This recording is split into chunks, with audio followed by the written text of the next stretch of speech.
I kind of went through a transition of, okay, now who am I outside of the church? Because the church is all I've known. You figure we were sealed in the temple when I was 19. Like, the church is all I've known. And I don't know. I wanted to find out who I was and what I liked. And I'm like, you know what? I want short hair like Pink. We're going to do it. So yeah, shaved my head and cut my hair off. I mean, I had long hair. Yeah. And I was like, you know, I want tattoos that give me meaning. And so I got butterflies on my shoulder for each one of my kids. And I don't know. I wanted to figure out who I was and what I liked, but I did. I got mixed reviews. I got a lot of positive, but I also got the few looks of like, oh, she's a sinner. Like, oh, she's gone on the dark side. Like, yeah, definitely got both. But I would say for the most part, I got more positive. But from, definitely certain family members got the negative.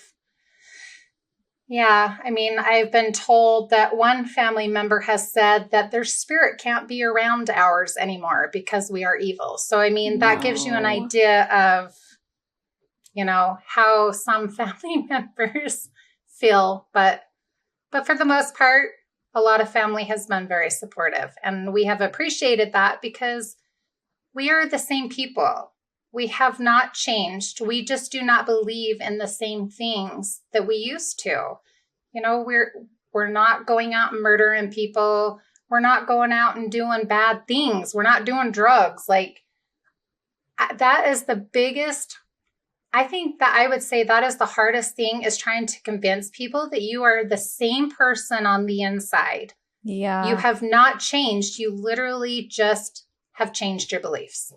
Yeah, I think that's really frustrating. And so I'm wondering, Kaylee, when you got home, how did you view your parents? Did you view them as different people? What was going through your mind?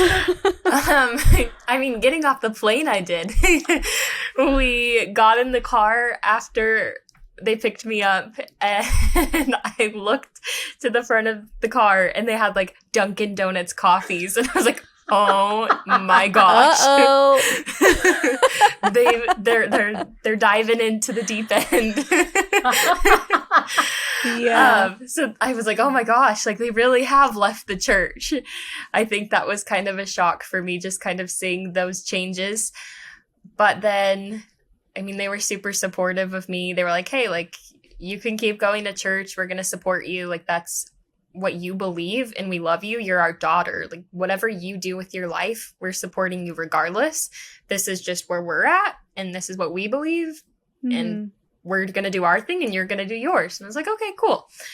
And that's kind of how it was. But then I just really started to realize like how happy they were. I think that was like the biggest thing I noticed in them, was how happy they all were together. Like, they were playing games all together. They were constantly laughing and just having fun. And I was like, that's different. Like, we used to have fun, but like it seemed like real fun at that point. Like, they genuinely wanted to play games together because they wanted to be around each other.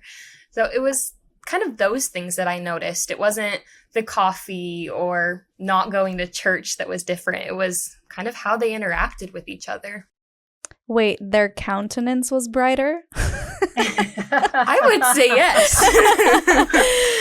They always say your countenance is darker once you leave, but Exactly. I think it's brighter. Exactly. So you're noticing these changes, and then at what point did you decide maybe there's something to this that I need to look into? So it was probably like 5-6-ish months later. I was like, okay, why are they happy? Why? Because they shouldn't be happy. So funny.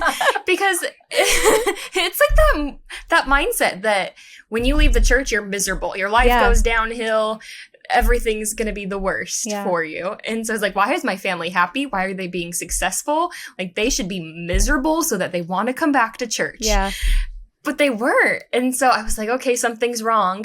And then I remember thinking, like, this is just going to be the worst when I'm in the celestial kingdom and they're not. And that's really when I was like, oh my gosh, I just thought that. I thought that I'm going to the celestial kingdom and my family's not. Like, I can't believe I just thought about that. That's just a horrible mindset. And so I remember asking my mom, like, okay, why? Like, what are some of the reasons that you decided to leave the church? And she was like, I don't want to explain it to you, but here's a couple resources that you can read that really helped me kind of discover why I wanted to leave. So she gave me the CES letter, a letter to my wife, and she had a couple of the Mormon Stories podcasts that were all like ex-missionaries. And so she was like, you can listen to these as well. And I was like, okay. She gave them to me, didn't do a thing with them. I was like, no, I'm not doing anything with these. I was like, I just wanted her to give me the information and then not do anything with it. But she gave me the information, and then I wanted to prove them wrong. I think that's very much my personality, is I have to be right and I have to like know everything. And so I remember we were sitting at the table and we were comparing Bibles. And I was like, well, the Bible says that there's going to be a prophet, and it's Joseph Smith. And so that's when my parents were like, does any other Bible say that? Or is it just the Mormon Bible? And so they pulled out their Bible, and it doesn't say that verse in the Bible. And I was like, are you serious? I was like, that's okay. And so then I just kind of shut up because I was like, oh, I just got proven wrong. I was wrong. Yeah. And so that's kind of it was after that I just was like, okay, maybe I should read the CES letter. Maybe I should read these things that my mom gave me just to really understand like what it was that made them leave. And so I, one night, couldn't sleep, and I read everything. I stayed up all night long just reading a letter to my wife, reading the CES letter, scrolling through the Mormon Stories podcast and just watching random ones on there. And I remember just going through everything, and I was like, wait, you don't see pictures of Joseph Smith looking in a hat. You see pictures of Joseph Smith with the golden plates right in front of him. There were just so many things that I was like, holy crap. We've been lied to our whole lives about these things. And so that next morning I went up to my mom and I was like, you guys are right. Like, I read everything and I was wrong. You're right. And that was kind of when I started to go through that whole crisis of figuring out what I was going to do. Wow. What was your thought, Colette, when she said that? I was excited, but it was like a different excitement. It was a happy for her that she was willing to look into it and to be open to it and to make those decisions on her own. Because like she said, we never wanted to push anything on the kids. We just said, like she said, we said, here's the information we've looked at. I didn't want to give specifics because everybody's got different specifics that bother them, stick out.